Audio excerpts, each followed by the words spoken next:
Hello guys! Welcome to my channel!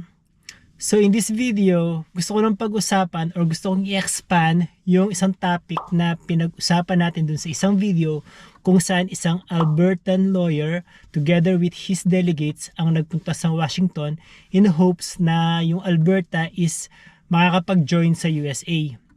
Kasi may isang nag-comment sa YouTube natin na yon na sinasabi niya na fake news lang daw to. And also, merong isa din nag-comment na biniro na niya na huwag daw dapat paniwalaan yung mga nababalita sa internet. So, totoo ba na ang Alberta ay may nais na kumalas sa Canada? Or fake news lang ba ito? Halika, pag-usapan natin.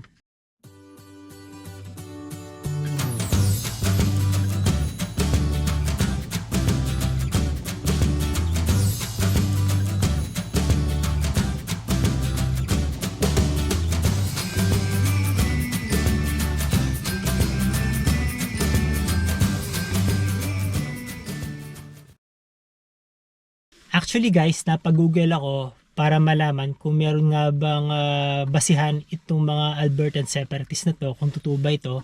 And ang nakita ko sa Google, ito palang Alberta separatist movement na ito, in every generation, meron to sa Alberta. Meron noong 1930, nagsimula sila noong 1930. Tapos meron din noong 1940 to 1960. Tapos meron 1970, 1980, 1990, 2000, 2010. So kung gusto nyong pag-aralin yung history at kung ano-ano yung mga issue ng mga taga-Alberta at gusto nilang humiwalay sa Canada, i-google nyo na lang at mag-aral kayo ng history dyan. Pero sa video na to, gusto kong pag-usapan yung last 10 years kung saan si Justin Trudeau yung nakaupo as Prime Minister ng Canada. Wala bang Alberta separatist movement nung panahon ni Justin Trudeau dito sa Canada? Pag-usapan natin yan. Actually, kahit nung bago-bago pa kami sa Canada, naririnig ko na yan eh. Kapag nagdadrive ako pa uwi, gamit ko tong kotse, usually nakikinig ako sa FM station, sa mga radyo nga. Tapos, tapos ng mga kanta, may mga segment sa radio station na kung saan yung mga DJ nag-uusap, di ba? Tapos, minsan binobrotat nila yung topic na yung Alberta nga gustong humiwalay sa Canada. So napag-uusapan nila yan, sinasabi pa nga ng isang DJ noon na it doesn't make sense, tapos yung isang DJ, i-justify niya kung bakit.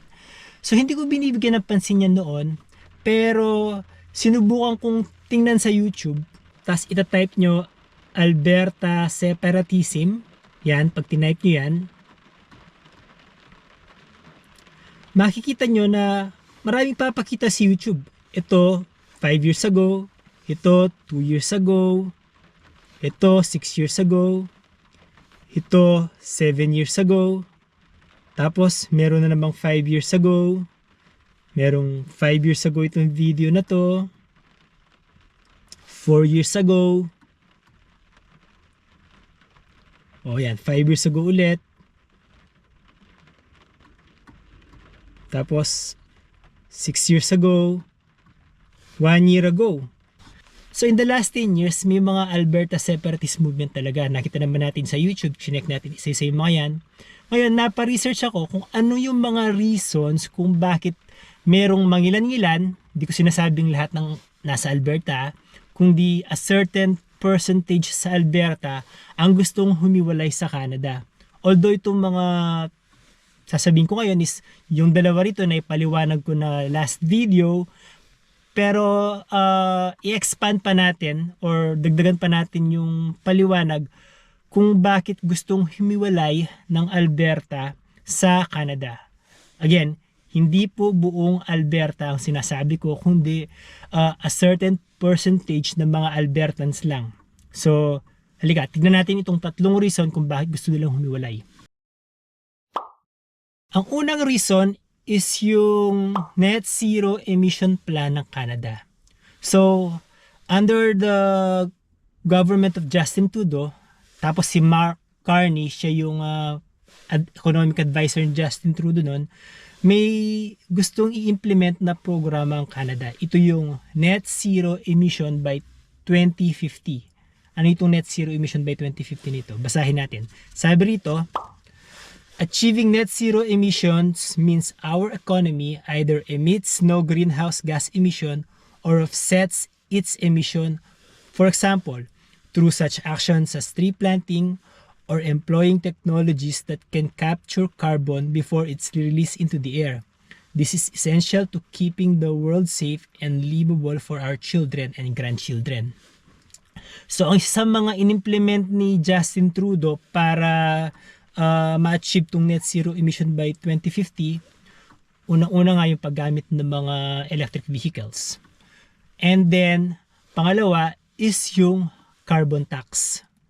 Kasi yung carbon tax, under the suggestion of Mark Carney, ang carbon tax kasi, pinapatungan ng tax yung mga certain items na gumagamit ng fossil fuel or yun nga, kasi yung fossil fuel pag binoburn mo yan, nagka-create siya ng carbon dioxide, di ba? So nagpo-pollute sa air yan. So ang purpose ng carbon tax is to discourage yung mga companies, yung mga car owners, yung mga mamayan na gumamit ng mga fossil fuels by putting more taxes into the use of these fossil fuels. Since ang carbon tax, ang purpose niyan is to discourage companies and people into using fossil fuels. And ano ba yung primary product ng Alberta? Oil sand, fossil fuel, di ba? So ang unang-unang maapektuhan ng carbon tax na to is ang Alberta. And then sa nalalapit na pag-upo ni PM designate Mark Carney, gusto niyang lagyan ng cap ang production ng oil and gas sa Alberta. So dahil dito, medyo umangal si Daniel Smith. And sabi niya, mismo ang PBO o yung Parliamentary Budget Officer ng Parliament nga, sabi niya na kapag natuloy itong paglalagay ng cap sa production ng oil and gas, ang sabi niya, so mababawasan ang production ng oil and gas by almost 5%. Tapos, matatanggalan ng trabaho almost 40,000 people. Tapos, bababa ang GDP ng Canada ng almost 20 billion. Pero syempre, ang unang economy na matatamaan ng proposal na ito is ang Alberta. So, nakikita ng Alberta na ba't ganon, di ba? Parang mismo Canada, parang pinipigilan ng Canada yung pinakamasasabi nating livelihood ng Alberta. And napaliwanag ko nga sa last video na ang major consumer ng oil ng Alberta is not Canada. It is America. So, yung America sinusuportahan yung product ng Alberta, pero itong Canada naman parang hindi sinusuportahan itong Alberta pagdating sa pagpuproduce ng oil. And also nga pala naalala ko, noong si Justin Trudeau pa yung Prime Minister ng Canada, ito yung sabi niya. You can't make a choice between what's good for the environment and what's good for the economy. We can't shut down the oil sands tomorrow. We need to phase them out. So sabi ni Justin Trudeau noong January 13, 2017, while speaking at a town hall in Peterborough, Ontario, sabi niya, we can't shut down oil sand tomorrow. We need to phase them out. We need to manage the transition of our dependence on fossil fuels. That is going to take time. So, sabi ko nga, yung product ng Alberta is oil sand. And sabi ni Justin Trudeau dito sa isa sa mga speaking engagement niya, hindi daw basta-basta ma-shutdown yung pagpuproduce ng oil sand. Pero ang gusto ng Canada nga, para ma-achieve itong net zero emission, is unti-unting i-phase out itong oil sand production. You can't make a choice between what's good for the environment and what's good for the economy. We can't shut down the oil sands tomorrow. We need to phase them out. Which is, syempre, ang unang-una talagang tatamaan is ang Alberta. Napaka-unfair sa Alberta. Oil sand ang ano nila, ang product nila. Sinusuportahan sila ng Amerika, pero itong Canada, gustong i-phase out. So ito ang isa sa mga reason kung bakit may ilang Albertan ang gustong umalis sa Canada. Now, lipat tayo dun sa pangalawang reason. Yung pangalawang reason nga is yung equalization payment. So, ipinaliwanag ko sa last video kung ano yung equalization payment, di ba? And dagdagan pa natin. Kasi guys, yung Canada, it gets its revenue from the provinces, di ba? So, yung mga empleyado kami, tulad kami, nagbabayad kami ng provincial tax, nagbabayad kami ng federal tax. So, yung federal tax, napupunta yan sa federal government. So, ang bawat province sa Canada may mga fiscal report yan eh. So, nagre-report sila kung ano yung status ng economy nila, di ba? So, depende sa status ng economy nila kung tutulungan ba sila ng federal government base sa equalization payment. Kapag ang isang province nakakapag-contribute sa government funding tapos hindi siya tinutulungan ng federal government pabalik, ang tawag sa province na yon is net contributor. Ngayon, kapag ang isang province naman is mas malaki ang tinutulong sa kanya ng government kaysa sa contribution na binibigyan niya sa government, ang tawag sa province na yun is net recipient. So for 4 years straight, ang Alberta is net contributor. Ibig sabihin, yung contribution nila sa government funding is mas malaki compared sa tulong na binibigay sa kanila ng government, ng federal government. And kung napanood yung last video ko, in the last 4 years, ni isang kusing walang ibinigay na equalization payment ang federal government sa Alberta. So for 4 years, net contributor ang Alberta together with Saskatchewan at British Columbia. And yung mga cities sa east like yung Ontario and Quebec, mga net recipient sila. So ang pananaw ng Alberta, base sa ilang mga mamayan nila, for 4 years straight now, sinusuportahan ng Alberta ang Canada as a country. Tapos, since ang federal government nga tinutulungan niya itong mga ibang provinces at walang naitutulong na at walang tulong na ibinibigay sa Alberta, ang pananaw ng Alberta, sinusuportahan ng Alberta ang federal government at ang ilang mga provinces na tinatawag nating net recipient. So, parang walang benefit para sa Alberta ang pagiging miyembro ng Canada kasi di sila nakaka-receive ng tulong. Bagkos sila pa yung nagbibigay ng tulong or sustento sa federal government para tulungan ng federal government yung mga provinces na tinatawag nating net recipient.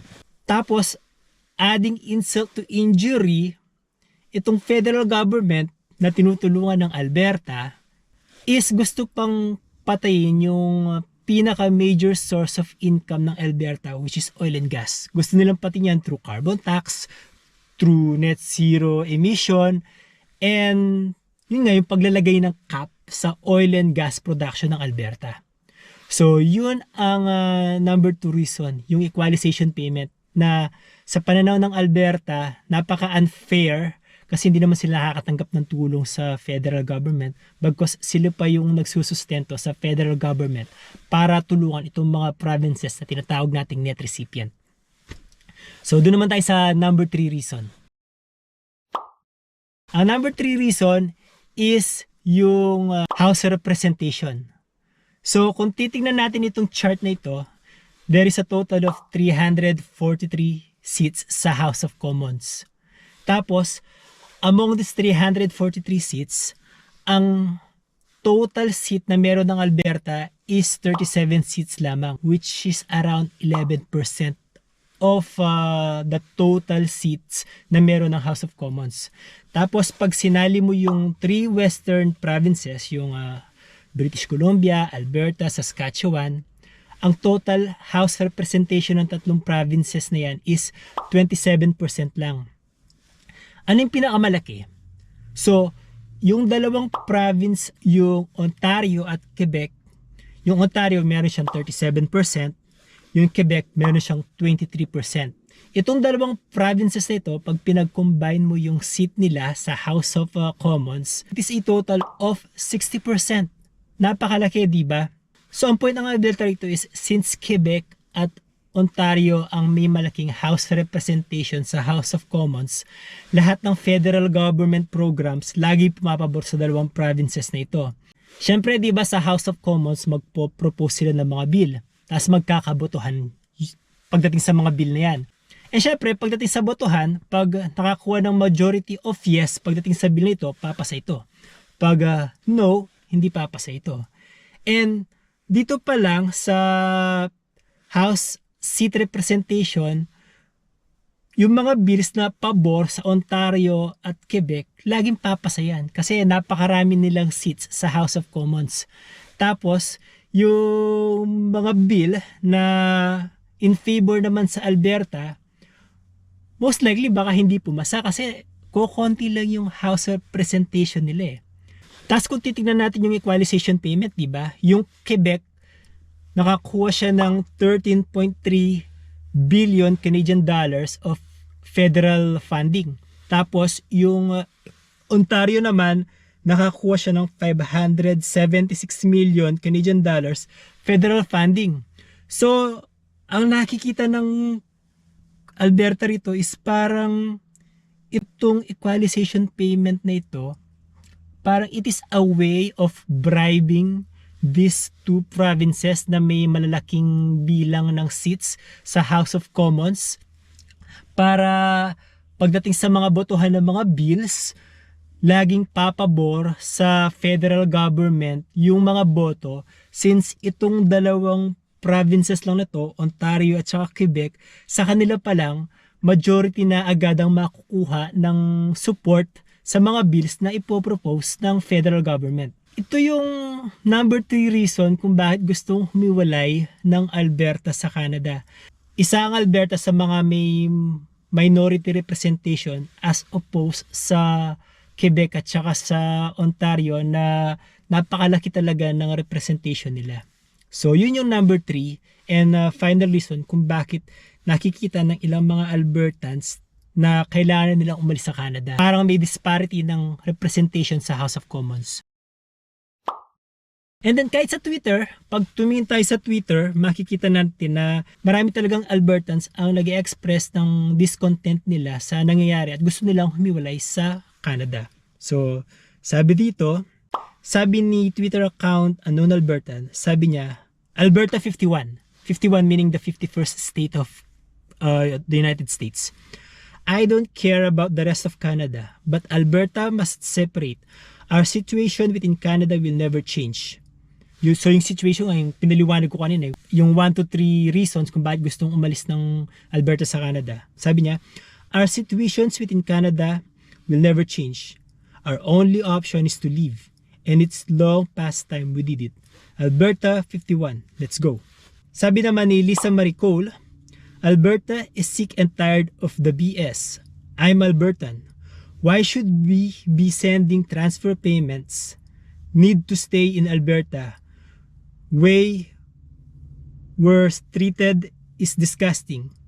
We separate, be a good thing. Enough is enough. So yung transfer payment na sinasabi niya, itong ang equalization payment kung saan net contributor ang Alberta. So sabi naman ni Jason Levine na gumawa siya ng poll sa Twitter kung aalis ba ang Alberta sa Canada, and 49% of the responders sabi kailangan na umalis. Tapos sabi naman ni Alberta Separation, sabi niya, imagine if Alberta separated and brought 4 billion of product manufacturing back to Albertans. Canada needs Alberta. Alberta needs to separate. Hashtag Alberta Separation. So marami pa yan kung titignan nyo yung Twitter. Marami talagang mga Albertan citizens ang nag-express na nagnanais na kumalas ang Alberta sa Canada. Ngayon, kung mangyayari ba to in the near future or in the far future, hindi natin alam. Pero on my part, gusto ko lang i-share sa inyo na hindi po fake news yung sinabi ko dun sa last video na meron talagang mga citizens ng Alberta, meron talagang mga Albertans ang nagnanais na umalis sa Canada. Kahit nga si Daniel Smith, sabi niya sa isang video like a few years ago, sabi niya, panoorin natin yung video na ito. My fellow Albertans, we need to come together no matter how we have voted to stand shoulder to shoulder against soon-to-be announced Ottawa policies that would significantly harm our provincial economy. There's a hard line when it comes to anything that will damage our economy, that we are not going to just transition our oil and natural gas workers out of jobs. We are not going to pursue a net zero power grid by 2035. As Albertans, we love our nation deeply. Canada is our home, and Canadians are family. However, the federal government's treatment of all provinces, most especially Alberta, is unacceptable. The government in Ottawa is intentionally and systematically attempting to control and regulate all aspects of our province's economy, resources, and social programs.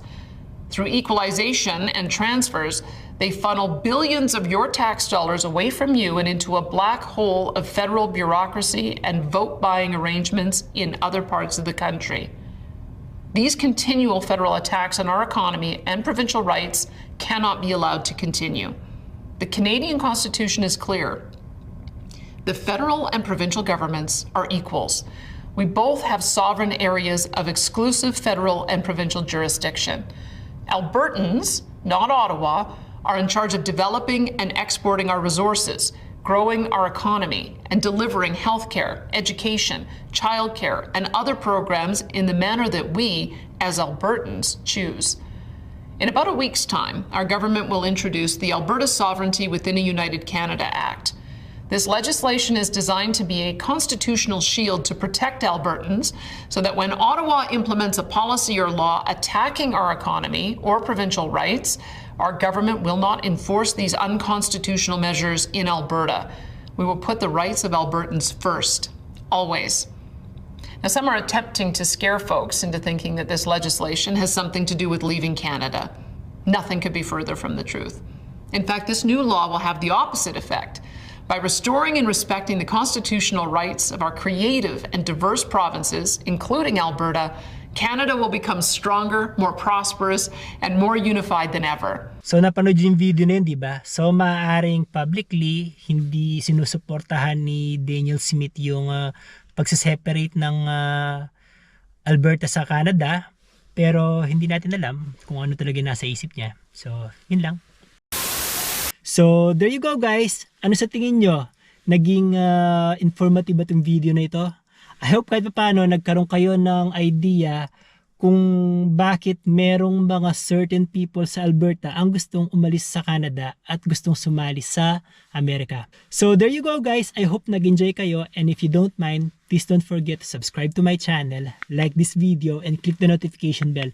And also don't forget to drop your comments, share your thoughts, ano sa tingin nyo, especially kayong mga kababayan natin na nasa Alberta, mga Albertans na, gusto nyo bang umalis ang Alberta sa Canada or gusto nyo manatili? I hope manatili kayo kasi ako gusto ko sa Canada eh. So, hanggang sa susunod guys, maraming salamat po. Bye!